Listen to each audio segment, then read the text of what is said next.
Hello everyone, welcome back to our channel. ఎలా ఉన్నారండి? అందరూ బాగున్నారా? నేనైతే చాలా బాగున్నాను. మీరు కూడా బాగుండాలని మనస్ఫూర్తిగా కోరుకుంటున్నాను. ముందుగా అందరికీ మార్గశిర మాసం మొదటి గురువారం శుభాకాంక్షలు అండి. మొదటి గురువారం పూజ అందరూ చేసుకున్నారా? నేనైతే పూజ చేసుకున్నాను. ఏ విధంగా పూజ చేసుకున్నాను అనేది మీతో అయితే షేర్ చేసుకోబోతున్నాను. వీడియో ఎక్కడ స్కిప్ చేయకుండా చూడండి. నచ్చితే తప్పకుండా లైక్ చేసి ఒక మంచి కామెంట్ కూడా ఇవ్వండి. అలాగే కొత్తగా చూసిన వాళ్ళంటే కనుక ప్లీజ్ సబ్స్క్రైబ్ మై ఛానల్. ముందుగా వీడియో ఎక్కడ స్కిప్ చేయకుండా మాత్రం చూడండి. వీడియోలోకి వెళ్తే కనుక నేను గురువారం పూజ చేసుకోవటం కోసం బుధవారం రోజే నేను పనులన్నీ మొదలు పెట్టుకున్నానండి. ముందు పూజా గదంతా కూడా శుభ్రం చేసేసుకున్నాను. పూజ దగ్గర ఉన్న వస్తువులన్నీ కూడా, అంటే మన దగ్గర పూజా మందిరంలో ఉన్న దేవుని విగ్రహాలు కానీ, అక్కడ పెట్టిన పసుపు కుంకుమలు కానీ, తణుకు పేరు కొంచెం కానీ, మన దగ్గర ఉన్న శివయ్యని కానీ మొత్తం అంతా కూడా, నా దగ్గర బ్రాస్ ఐటమ్ ఎక్కువ ఉంది కదండి, బ్రాస్ ఐటమ్ అంతా కూడా ముందుగానే తోమేసి పెట్టేసుకున్నాను అనమాట. అలాగే విగ్రహాలు కూడా క్లీన్ చేసి పెట్టేసుకున్నానండి. ఎక్కడికక్కడ శుభ్రంగా నీట్గా క్లీన్ చేసి పెట్టేసి కొంచెం ఆరబయట ఎండలో ఆరబెట్టుకున్నాను. అలాగే దేవుని రూమ్లో ఉన్న ఫొటోస్ కూడా నేను చక్కగా ఒక వాటర్లో, మంచి నీళ్ళలో గంధము, రోజు వాటర్ వేసి శుభ్రంగా నీట్గా క్లీన్ చేసి పెట్టేసి ఎక్కడికక్కడ బొట్లు పెట్టేశానండి. ఇలా అంత మొత్తం అంతా సర్దుకొని ఆ తర్వాత మనం తర్వాత రోజున పూజ చేసుకోవడానికి సిద్ధం చేసేసుకున్నాను అనమాట. ఇలా చేసుకుంటేనండి మనకి నెక్స్ట్ డే, అంటే గురువారం నాడు మనం ఇవన్నీ చేసుకోకూడదు, చేసుకోవడానికి మనకి అంత అలా అవ్వదు. కాబట్టి ముందు రోజే నేను పనులన్నీ చేసుకున్నా. చూస్తున్నారు కదండి, నీట్గా సర్దేసుకున్నా, ఎక్కడికక్కడ నీట్గా సర్దుకున్నా. ఇంకా పొద్దున్న నుంచి పనులన్నీ చేసుకోవడం వల్ల శివయ్య దగ్గర దీపం అయితే పెట్టలేదనమాట. ఇంకా శివయ్య దగ్గర కూడా పూజ చేసేసుకున్నా. శివయ్య దగ్గర పూజ చేసుకున్న తర్వాత ఇంకా నాకు మొత్తం పూజా రూమ్ అంతా కూడా మళ్ళీ నీట్గా దీపాలు కొండెక్కిన తర్వాత అవి కూడా అన్నీ తీసేసి ఇక్కడ నేను ముగ్గులైతే పెట్టేసుకున్నానండి. మనం గురువారం నాడు తెల్లవారుజామునే పూజ చేసుకుంటాం కాబట్టి ఈ ముగ్గులన్నీ అప్పుడు పెట్టుకోవడానికి అవ్వదు. కాబట్టి నేను మళ్ళీ పూజా రూమ్ అంతా కూడా శుభ్రంగా నీట్గా ఒకసారి క్లాత్ పెట్టి తుడిచేసేలా ముగ్గులైతే వేసేసుకున్నా. అలాగే మనం గడపల దగ్గర కూడా ముగ్గులు పెట్టుకుంటాం కదండి. గడపల దగ్గర కూడా నేను ఇలాగ జేగురుతో అలికి చక్కగా పిండితో ముగ్గులైతే పెట్టుకున్నా. ముగ్గులు ఎలాగ ఉన్నాయో కామెంట్ అయితే పెట్టండి తప్పకుండా. ఇలాగ మనం ముగ్గులు పెట్టేసుకున్న తర్వాత నేను వీడియో అయితే షూట్ చేశానండి. వీడియో మీకు బాగా నచ్చుద్ది, ఎక్కడ స్కిప్ చేయకుండా చూడమని అయితే అందుకే అంటున్నాను. ముగ్గులకు మాత్రం మంచి కామెంట్ అయితే ఇవ్వండి ఫ్రెండ్స్. ముగ్గులు బాగున్నాయి కదండి. అలాగే నేను బయట మనకి సింహద్వారం గడప దగ్గర కూడా ముగ్గులు అయితే పెట్టేసుకున్నానండి. ఇలాగా స్వస్తిక్ వచ్చేలాగా గడప మీద పసుపు రాసేసి నేను స్వస్తిక్ బాక్స్ ఉందండి నా దగ్గర, ఆ బాక్స్తో అయితే పెట్టుకొని అమ్మవారి పాదాలు అయితే వేసుకున్నా.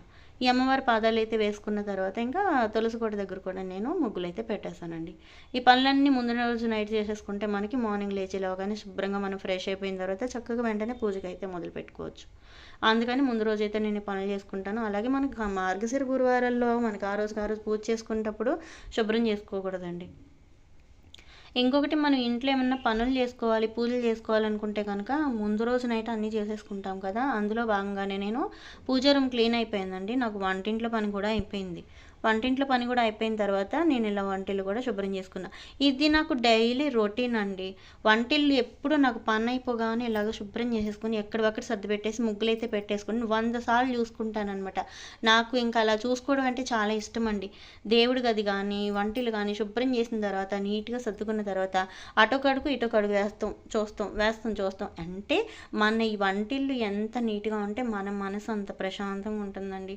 లేచి లేవగానే వంటింట్లోకి వస్తే అంత నీట్గా ఉన్న తర్వాత మనసు ఎక్కడికో వెళ్ళిపోద్దండి. చేసుకునే ప్రతి పని మీద మనకి దృష్టి అనేది బాగుంటుంది. ఇలా గడపల దగ్గర మనం ముగ్గులలో పెట్టుకుంటాము. స్టవ్ మీద కూడా అలాగే ముగ్గులు పెట్టేసుకున్నాను. అలాగే నెక్స్ట్ డే మార్నింగ్ అండి, నేను లేచి ఫ్రెష్ అయిన తర్వాత ఫస్ట్ నేను పూజ అంటూ చేసుకున్నాను అంటే కనుక మనకి మార్గశిర మాసం ముందు అమ్మవారికి పూజ చేసుకోవాలండి. గడపమ్మకి అయితే పూజ చేసుకోవాలి. గడపమ్మకి పూజ చేసుకోవడానికి వచ్చేసరికి మా పప్పీస్ ఉన్నాయి కదా, మొత్తం ముగ్గులన్నీ తొక్కుపాడేసాయి అనమాట. అవి ముగ్గులన్నీ తొక్కుపాడేయటం వల్ల మళ్ళీ ముగ్గులు వేసుకోవాల్సి వచ్చిందండి. పాదాలు మళ్ళీ వేశాను. ముందు అమ్మ గడప దగ్గర అయితే దీపాలు అయితే పెట్టేశానండి. అంటే మనం లక్ష్మీదేవి అమ్మవారికి ఆహ్వానం పలుకుతాం. ఇంకా చెప్పాలంటే కనుక మనకి మార్గశిర మాసం గురువారాలు మహాలక్ష్మీదేవి ప్రతి ఇంటికి కూడా తిరుగుతుందండి. అలా ఏ ఇంటి గడపల దగ్గర అయితే దీపం ఉంటుందో ఆ ఇంట్లోకి అమ్మవారు ప్రవేశిస్తారండి. అందుకని చెప్పి ఇలాగ పాదాలు అయితే వేసుకొని గడపల దగ్గర దీపాలు అయితే పెట్టుకోవాలి. అలా దీపాలు అయితే పెట్టుకున్న తర్వాత తులసి కోట దగ్గర కూడా నేను పూజ చేసుకొని పూజ మందిరంలోకి వచ్చి పువ్వులతో అయితే ఫోటోలన్నీ కూడా అలంకరించానండి. ముందు రోజు అన్నీ సర్దుకున్నాను కాబట్టి పువ్వులు ఒకటే పెట్టేసి నేను చక్కగా మళ్ళీ దీపారాధన అయితే చేసుకుంటున్నా. నా దగ్గర అయితే కార్తీక మాసం అంతా కూడా నేను కామాక్షి అమ్మవారికి దీపం వెలిగించానండి. అలాగే నేను ఇక మార్గశిర మాసంలో కూడా కామాక్షి దీపం అయితే పెట్టుకుంటున్నాను. అలాగే ఆ పక్కన ఈ పక్కన కూడా నేను దీపాలు పెట్టుకొని ముందు శివయ్యకి అయితే అభిషేకం చేసేసుకున్నానండి. ముందు శివయ్యకి పూజ చేసుకొని శివయ్యని యథాస్థానంలో పెట్టిన తర్వాత మిగతా పూజ అంతా చేసుకోవడానికి అయితే నేను రెడీ అయ్యాను అనమాట. శివయ్యకి అయితే నాకు వాళ్ళు ఆవుపాలు దొరకలేదనమాట. మా వారు బయట తీసుకొచ్చి మర్చిపోయారు. అవి స్వాహ అయిపోయినాయి అనమాట.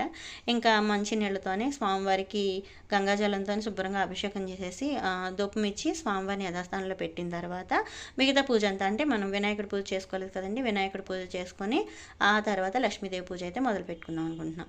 అలాగే ఇంకొక విషయం ఏంటంటే మనం ఈ మార్గశిర మాసం అంతా కూడా కార్తీక మాసంలో ఎలాగ నిత్య దీపారాధన చేసుకున్నామో మార్గశిర మాసం అంతా కూడా నిత్య దీపారాధన అయితే చేసుకుంటారండి. ఒకవేళ సాగలేని వాళ్ళు ఇలా గురువారాలు చేసుకుంటారు. నాకైతే నిత్య దీపారాధన మామూలుగానే చేసుకుంటాను, కానీ గురువారం నాడు నేను పూజ చేసుకుంటానండి. కాకపోతే ఇంకొక విషయం మీకు ఏంటంటే కనుక నేను పీఠం పెట్టానండి. అమ్మవారి దగ్గర పీఠం పెట్టి పూజ అయితే చేయనండి. అమ్మవారి మందిరంలో ఎలాగుంటారో అలానే పెట్టుకొని అక్కడనే పూజ చేసుకుంటాను. మనం చాలా నియమనిష్టలతో చేయాలండి. లక్ష్మీదేవికి గురువారాల పూజ నేను ఏదో ఒక వారం చేస్తాను. మిగతా వారాలన్నీ కూడా మామూలుగానే మన ఇంట్లో నిత్య పూజ ఎలా చేసుకుంటాం అలాగే నిత్య పూజ అయితే చేసుకుంటాను అనమాట. దానిలో భాగంగానే వాళ్ళ పూజ అయితే మీకు చూపిస్తున్నానండి. ముందు వినాయకుడి దగ్గర పూజ చేసుకొని స్వామివారికి అయితే నేను అరటిపళ్ళు నైవేద్యంగా చూపించి వినాయకుడి పూజ పూర్తయిన తర్వాత అమ్మవారి పూజ అయితే మొదలు పెట్టానండి. అలాగే ఇంకొక విషయం అండి, ఈ పూజ చేస్తున్న వాళ్ళకి మనకి మార్కెట్లో బుక్స్ కూడా ఉంటాయండి. వ్రతం అంటే మార్గశిర మాసం లక్ష్మీదేవి వ్రతకల్పం బుక్ అని ఒకటి ఉంటుందండి. అది తెచ్చుకోవచ్చు మీరు చేయాలనుకున్న వాళ్ళు. ఈ పూజ చేసేవాళ్ళు నూనె లేని వస్తువులు తినాలి, అలాగే కిందనే నేల మీద పవలించాలి, బ్రహ్మచర్యం పాటించాలి. అబో చాలా ఉంటాయండి నియమాలు. ఆ నియమాలన్నీ కూడా మనకు ఆ బుక్లోనే ఉంటాయి. సో మీరు చేయాలనుకుంటే కనుక ఆ బుక్లో చూసి మీరు ఫాలో అవ్వచ్చు. లేదండి మాకు సాగదంటే కనుక నేను చూపిస్తున్న విధంగా అయితే మీరు నిత్య పూజ ఇలా చేసుకొని అమ్మవారిని భక్తి శ్రద్ధలతో పూజించండి. అలాగే అమ్మవారికి శుభ్రంగా పూలతో పూజ చేసుకున్న తర్వాత నేను నా దగ్గర ఉన్న జవ్వాది ఉంటుంది కదండి, ప్రతి పూజలోని జవ్వాది నేను ఎక్కువగానే వాడతాను కదా, జవ్వాది అయితే వేస్తున్నానండి. మంచి పరిమళభరితంగా ఉంటుంది కదా జవ్వాది వేసిన తర్వాత. అమ్మవారు చాలా ఇష్టపడుతుందండి. మంచి సువాసన వస్తున్న చోట్ల అమ్మవారు తప్పకుండా ప్రవేశిస్తారు. అలాగే నా దగ్గర అయితే పారిజాతాలు అయితే ఉంటాయి కదా, పారిజాతాలతో అయితే అష్టోత్తరం చేసుకున్నాను. ఇంకొక విషయం, మనం లక్ష్మీదేవిని పూజ చేసుకునేటప్పుడు విష్ణుమూర్తిని కానీ గోవిందనామాలు కానీ చదువుకుంటూ కూడా పూజ చేసుకోవాలండి. లక్ష్మీదేవిని పూజించిన తర్వాత విష్ణుమూర్తిని కూడా పూజించాలండి, లేకపోతే ఆ పూజకి ఫలితం ఉండదనమాట. ఇలా అమ్మవారికి అయితే నేను పూజ అంతా చేసుకున్న తర్వాత విష్ణు సహస్రనామాలు లక్ష్మీ సహస్రనామాలు అన్నీ చదువుకున్న తర్వాత శుభ్రంగా అగరబత్తి ధూపం అయితే వేసి అమ్మవారి దగ్గర కొబ్బరికాయ అయితే కొట్టుకున్నానండి. అలాగే శివయ్య దగ్గర మనం ప్రసాదం పెట్టలేదు కదా, శివయ్య దగ్గర లక్ష్మీదేవి దగ్గర మొత్తం అన్ని చోట్ల కూడా ప్రసాదాలు పెట్టేసి నేను గోవింద దీపం కూడా వెలిగించానండి. ఇవాళ గోవింద దీపం కృష్ణయ్య దగ్గర పెట్టాను. ఇలా నా దగ్గర ఉన్న పళ్ళుతో అమ్మవారికి అయితే నైవేద్యం పెట్టి 5 సార్లు అయితే చూపించానండి. ఇలా 5 సార్లు నైవేద్యం చూపించాను. ఫస్ట్ వారం చేసుకున్న వాళ్ళు కొంతమంది పులగం పెడతారండి. ఇంకా నాకు ఏదో ఒక నైవేద్యం చేస్తాను, కాకపోతే నాకు చీకటి పడకుండా పూజ చేసుకోవాలి కాబట్టి ముందుగానే ఈ పూజ అయితే చేసేసుకున్నాను. అప్పుడు తర్వాత నేను పెడతాను. అలాగే మనం అమ్మవారి పాదాలు అయితే ఖచ్చితంగా వేసుకోవాలండి ఈ పూజలో. ఇలా ఇత్తడి ప్లేట్ ఒకటి తీసుకొని నేను నా దగ్గర పాదాలు ఒక పేపర్ లాంటిది ఉంటుందండి, టెన్సిల్ లాగా. ముందు పసుపుతో మొత్తం ప్లేట్ అంతా కూడా పసుపుతో అలంకరించి కుంకుమ పెట్టి అమ్మవారి పాదాలు వేశానండి. ఫస్ట్ అమ్మవారి కుడి పాదం ముందుకి ఎడం పాదం వెనక్కి ఉండేలాగా పెట్టి పూలతో అలంకరించుకొని 5 జ్యోతులు వెలిగేలాగా ఒక దీపాన్ని అయితే ఏర్పాటు చేసుకొని మనం పాదాలకు కూడా పూజ చేసుకోవాలన్నమాట. ఆ విధంగానే నేను పాదాలకు కూడా పూజ చేసుకున్నానండి. ఇక్కడ పాదాలకు కూడా పూజ అయిన తర్వాత అమ్మవారికి అయ్యవారికి మొత్తం పాదాలకి కలిపి ఒక్కసారిగానే కర్పూర హారతి అయితే ఇచ్చానన్నమాట. ఇలా హారతి ఇచ్చేటప్పుడు మనకేమన్నా అమ్మవారికి మంగళహారతి పాట వస్తే కనుక పాడొచ్చు, లేదంటే కనుక మనకి పుస్తకంలో రాసి ఉంటుందండి, అలాగన్నా కూడా చదువుకోవచ్చు. లేకపోతే మంగళం మహత్ శ్రీ మహాలక్ష్మీదేవి నమః ఆనంద దివ్య కర్పూర నీరాజన సమర్పయామి అని మనసులో చెప్పుకొని పైకన్నా చెప్పుకొని మనం హారతి ఇచ్చుకొని తర్వాత మంత్రపుష్పం కూడా అమ్మవారి దగ్గర సమర్పించేసానండి. అలా సమర్పించిన తర్వాత లలితా పారాయణం అంతా చేసుకున్నాను. లలితా పారాయణం అయితే నేను మాననండి, ఖచ్చితంగా లలితా పారాయణం అయితే చదువుకోండి. మీకు ఏం చేసినా ఏం చేయకపోయినా కనీసం లలితా పారాయణం చేసుకున్నా సరే ఎంతో కొంత పుణ్యం అనేది మనకు లభిస్తుంది.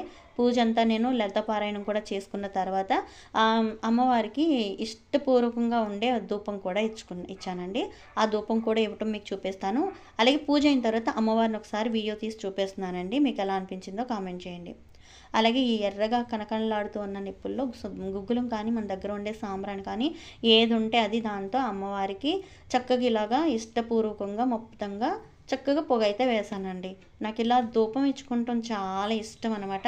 అలా ధూపం ఇచ్చుకున్న తర్వాత నాకు చాలా ప్రశాంతంగా కూడా అనిపిస్తదండి. ఇంట్లో కూడా మంచి పాజిటివ్ వైబ్స్ ఉన్నాయన్నట్టు నేను ఫీల్ అవుతాననమాట. ధూపం అయితే నేను ప్రతిరోజు ఇస్తా ఉంటానండి. ఏదో ఒక రూపంలో ధూపం ఇస్తా ఉంటాను. ఇలా ధూపమిస్తూ ఉంటే అమ్మవారు చాలా నిండుగా కళకళలాడుతూ ఉన్నారు కదండీ! అలాగే పైనున్న అమ్మవార్ల ఫోటోలు, అయ్యవారి విగ్రహాలకి, అమ్మవారి విగ్రహానికి కలిపి ధూపం ఇచ్చి ఇల్లంతా కూడా ధూపం వేశానండి. ఇంకొకటి మీకు ధూపం వేసేటప్పుడు ఇల్లంతా కూడా గంట వా వాయించుకుంటూ మీరు ధూపం వేయండి. అలా ఇవ్వటం చాలా మంచిది. చక్కగా దీపపు కాంతుల్లో అమ్మవారు వెలుగొందుతూ నిండుగా కనిపిస్తున్నారు కదా! మీరు కూడా మనస్ఫూర్తిగా అమ్మవారికి నమస్కారం చేసుకోండి. అందరూ బాగుండాలి, అందులో నేను ఉండాలని నేనైతే మనసారా కోరుకున్నాను. అలాగే గోవింద దీపం అయితే వెలిగించా అన్నాను కదండి. గోవింద దీపం కృష్ణయ్య దగ్గర పెట్టాననమాట. అలాగే చిన్న చిన్న ఐడల్స్ ఉన్నాయి కదండి నా దగ్గర, విగ్రహాలు ఉన్నాయి కదా, విగ్రహాలు కూడా పై స్టెప్ మీద పెట్టుకొని ఇలాగ పూలతో అలంకరించాను. పూలమాల అయితే తీసుకొచ్చారండి మా వారు అమ్మవారి ఫోటో వేయడానికి. కాకపోతే నాకు పెద్ద మాల అయిపోయిందనమాట. ఇంకా దుర్గాదేవి అమ్మవారికి ఆ ఫోటోకి ఆ మాల అయితే వేసేసాను. ఈ పూజ అంతా నాకు పూర్తి అయ్యేసరికి తెల్లగా వెలుతురు అయితే వచ్చేసిందండి. లలితా చాలీస చదువుకునేసరికి వెలుతురు వచ్చేసింది. లేకపోతే మిగతా పూజ అంతా కూడా నేను చీకటి ఉండగానే చేసుకున్నాను అనమాట. నైవేద్యాలు మనకి ఆ టైంకి కుదరం అనుకుంటే కనుక మనం వంట చేసేటప్పుడు ముందు అమ్మవారికి నైవేద్యం పెట్టేసి తర్వాత మనం ఇంట్లో వంట చేసుకుంటే సరిపోతుంది. సో మొదటి వారం పూజ అయితే ఈ రకంగా చేసుకున్నానండి. మీరైతే పూజ చేసుకున్నారా? ఎలా చేసుకున్నారు? కామెంట్ అయితే చేయండి. నా ఈ పూజా విధానం మీకు ఎలా అనిపించిందో, మా పూజ మందుల్లో అమ్మవారిని ఎలా డెకరేట్ చేసుకున్నానో మీకు నచ్చితే ఖచ్చితంగా లైక్ చేసి కామెంట్ కూడా మంచిగా పెట్టండి. అండ్ అలాగే అమ్మవారి పాదాలు వేసిన తర్వాత కూడా నాకు చాలా బాగా నచ్చిందండి. మా వారు కూడా చాలా బాగా వేసావమ్మా అనేసి అని అన్నారు. ఇలా అమ్మవారి పాదాలు వేసుకుంటే అమ్మవారు వచ్చి అందరూ కూర్చుంటారు అనేసి అర్థం అండి. వీడియో నచ్చితే ఖచ్చితంగా లైక్ చేయండి. అండ్ వీడియో చివరి వరకు చూసినందుకు థ్యాంక్స్ ఫర్ వాచింగ్.